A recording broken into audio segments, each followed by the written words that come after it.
Close ആയിട്ട്.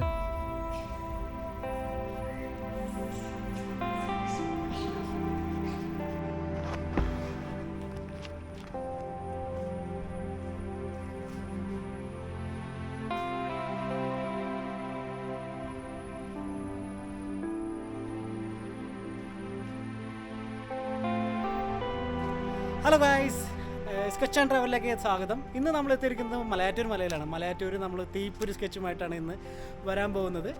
അപ്പോൾ അതിൻ്റെ ഭാഗമായിട്ട് നമ്മൾ അടിവാരത്തിൽ ഇന്ന് മുകളിലോട്ട് കയറുന്നില്ല, പകരം മലയാറ്റൂർ അടിവാരത്തിലുള്ള കുറച്ച് സ്കെച്ചുകളുമായിട്ടാണ് നമ്മൾ വരാൻ പോകുന്നത്. കുറച്ചല്ല, ഒരു സ്കെച്ച്. അപ്പോൾ എല്ലാവരും ഈ എപ്പിസോഡ് മുഴുവൻ കാണുക.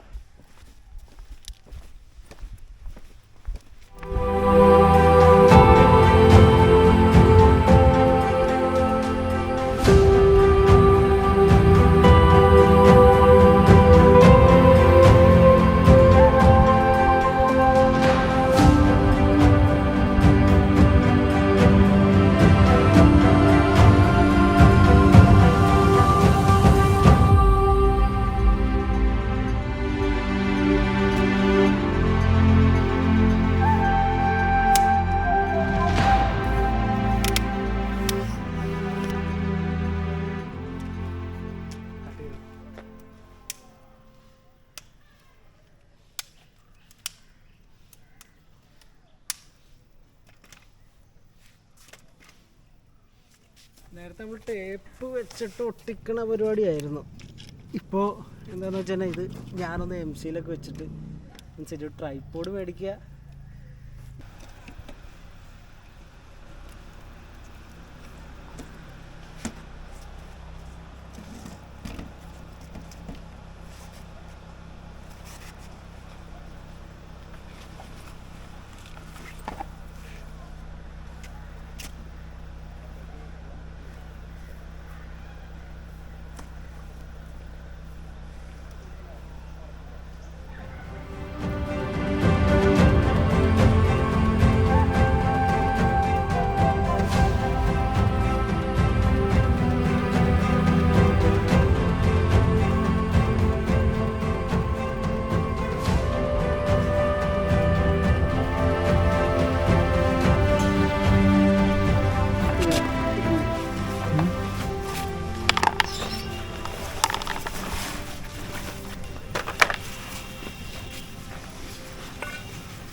തിരിഞ്ഞിറക്കാമല്ലേ?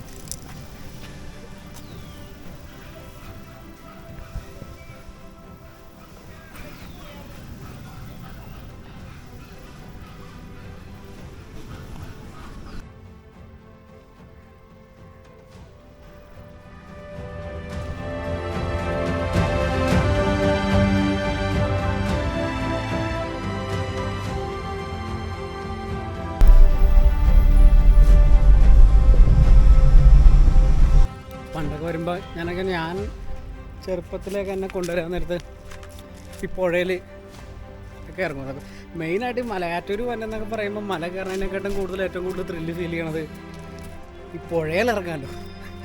നല്ലൊരു ഇതായിരുന്നു.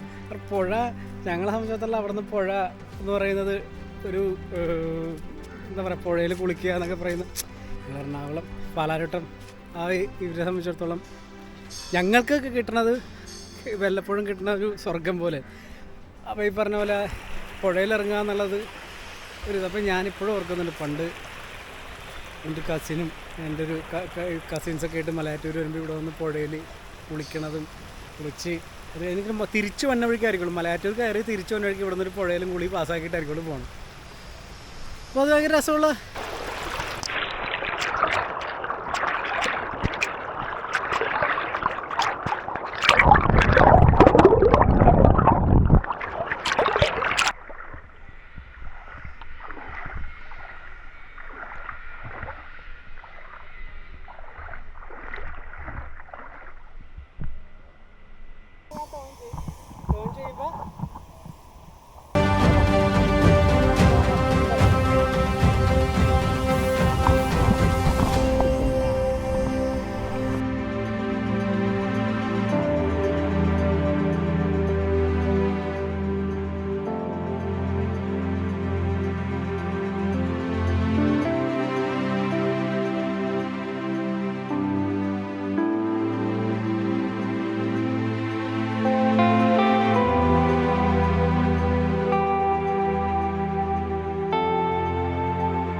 ഇന്ന് മലയാറ്റൂരാണ്. മലയാറ്റൂർ ആദ്യം നമ്മളൊന്ന് അടിവാരത്ത് പുഴയിൽ ഒന്ന് മുഖം കഴുകി ഒന്ന് ഇറങ്ങി ഇനി നേരെ മുകളിലോട്ട്. അപ്പോൾ എൻ്റെ കൂടെ ഇന്ന് ഒരു പുതിയ ഒരാളും കൂടി ഉണ്ട് എൻ്റെ കൂടെ.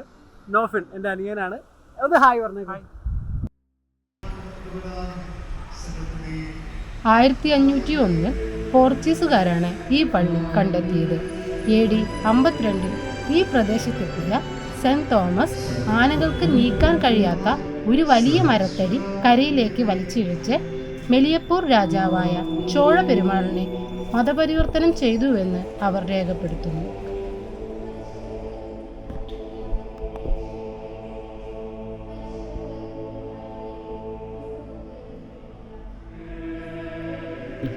മൂന്നാം നൂറ്റാണ്ടിൽ സെന്റ് തോമസിന്റെ തിരുശേഷിപ്പുകൾ സിറിയയിലെ എഡേസയിലേക്ക് തിരികെ കൊണ്ടുവന്നു. അതിനാൽ എഡേസയിൽ നിന്ന് വലിയൊരു കൂട്ടം ക്രിസ്ത്യാനികൾ മലബാറിലേക്ക് കുടിയേറി. എഡേസയിലെ മെത്രാപൊലീത്തയായ മാർ ജോസഫും മുമ്പ് മലബാർ സന്ദർശിച്ച വ്യാപാരിയായ ക്നായി തോമസും അവരെ നയിച്ചു. അവിടെയുള്ള ക്രിസ്ത്യൻ സമൂഹത്തിന് പിന്തുണ ആവശ്യമായിരുന്നു. പോർച്ചുഗൽ വാസ്തുവിദ്യാ ശൈലിയിലാണ് ഈ പള്ളി നിർമ്മിച്ചിരിക്കുന്നത്. ഇതിലെ ടൈലുകൾ ഹാൻഡ് മെയ്ഡ് പ്രിന്റുകൾ കൊണ്ട് നിർമ്മിച്ചതാണ്.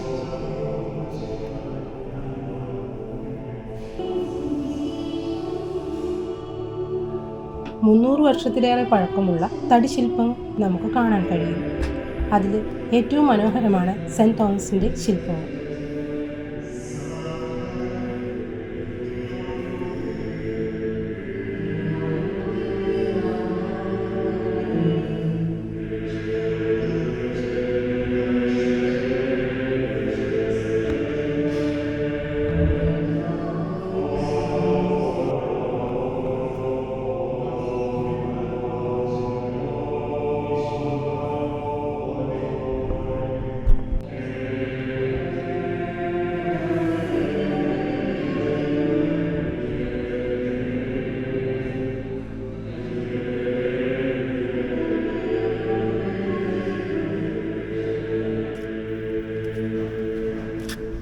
ഉച്ച കഴിഞ്ഞ് നല്ല വെയിലായിരുന്നു. ഈ വെയിലായിരുന്നത് കൊണ്ട് തന്നെ അവിടെ നിന്ന് വരയ്ക്കാൻ കുറച്ച് ബുദ്ധിമുട്ടുണ്ടായിരുന്നു. അപ്പോൾ ഞങ്ങൾ എന്ത് ചെയ്തെന്ന് വെച്ചാൽ ഞങ്ങളന്ന് തൊട്ടടുത്തുള്ള ചെറിയൊരു ഹോട്ടൽ, ആ ഹോട്ടലിൻ്റെ പേര് ചിരുണർത്തുന്നതാണെങ്കിൽ പോലും ആ ചെറിയ ഹോട്ടലിൽ ഞങ്ങൾ ഭക്ഷണം കഴിക്കാൻ വിളിച്ചു. നല്ല വീട്ടിലുണ്ടാക്കുന്ന ഊണ് പോലത്തെ ഊണായിരുന്നു. വീട്ടിൽ നമ്മൾ കഴിക്കുന്ന മീൻകറിയും ചോറും പപ്പടമൊക്കെ ഇട്ട്, പപ്പടം വീട്ടിലുണ്ടാകാറില്ലെങ്കിൽ പോലും ആ മീൻകറിയൊക്കെ വീട്ടിലുണ്ടാക്കുന്ന പോലെ തന്നെ ഉണ്ടായിരുന്നു. അവിടുന്ന് ഊണ് കഴിച്ചതിന് ശേഷം ഞങ്ങൾ തിരിച്ച് മടങ്ങി രണ്ടാമത് പെയിൻറ്റിങ്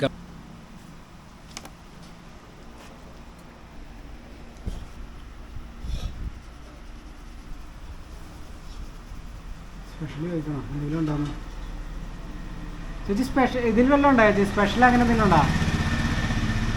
ഇതിനെന്തെങ്കിലും ഉണ്ടോ? ഒന്നുമില്ലെന്നോ?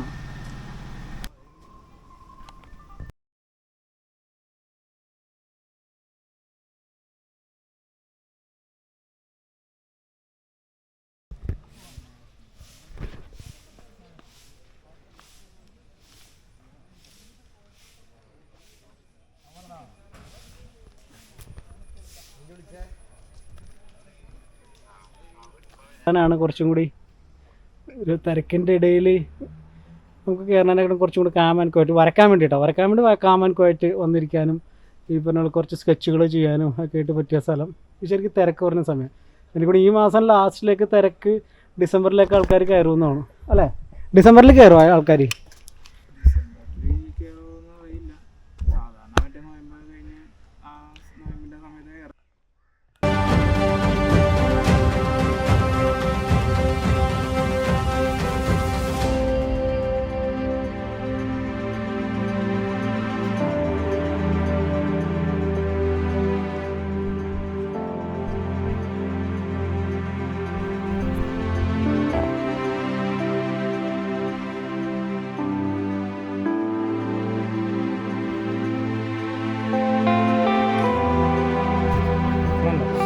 പരിപാടി ഏകദേശം തീർന്നിരിക്കുകയാണ്.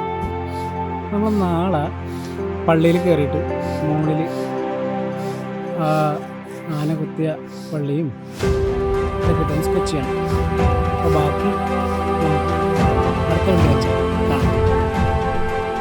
ഹലോ ഗായ്സ്, അപ്പോൾ ഇന്നത്തെ എപ്പിസോഡ് ഇവിടെ അവസാനിപ്പിക്കുകയാണ്. മലയാറ്റൂർ മല കയറി നെക്സ്റ്റ് എപ്പിസോഡിൽ നമ്മൾ മുകളിൽ ചെന്ന് ആനകുത്തിയ പള്ളിയും പിന്നെ പോണവയ്ക്കുള്ള 2 സ്കെച്ചുകൾ ചെയ്യാവുന്നതാണ് നെക്സ്റ്റ് എപ്പിസോഡിലേക്ക് നമ്മൾ വരുന്നത്. അപ്പോൾ ഇന്നത്തെ എപ്പിസോഡ് ഇവിടെ വെച്ച് അവസാനിപ്പിക്കുകയാണ്. എല്ലാവർക്കും ബൈ.